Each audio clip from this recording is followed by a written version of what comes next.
অদ্বৈতের গুণ বর্ণনা করা হয়েছে। জগৎ মঙ্গলাদ্বৈত অদ্বৈত মঙ্গল গুণধাম মঙ্গল চরিত্র সাদা মঙ্গল যার নাম কি বলেছেন বৃন্দাবন দাস।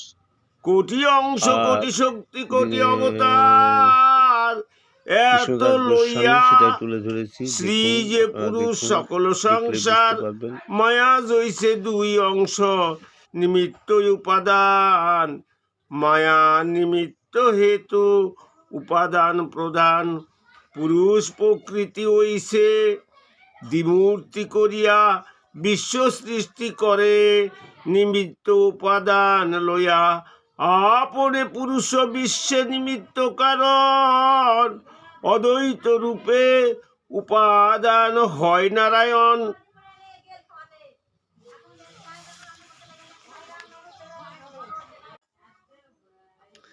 নিমিত্তাংশে করে তিহ মায়াতৈক্ষণ উপাদান অদ্বৈত করে ব্রহ্মাণ্ড সৃজন অদ্বৈত আচার্য কোটি ব্রহ্মাণ্ডেরও কর্তা তার এক এক মূর্তি ব্রহ্মাণ্ডেরও ভর্তা সেই নারায়ণের অঙ্গ মুখ্য অদ্বৈত অঙ্গ শব্দে অংশ করি কহে ভাগবত।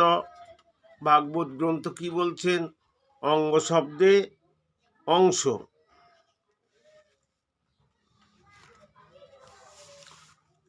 ঈশ্বরের অঙ্গ অংশ চিদানন্দময় মায়ার সম্বন্ধে নাহি এ শ্লোকে কয় অংশ না কইয়ে কেন কহ তারে অঙ্গ অংশ হইতে অঙ্গ যাতে হয় অন্তরঙ্গ।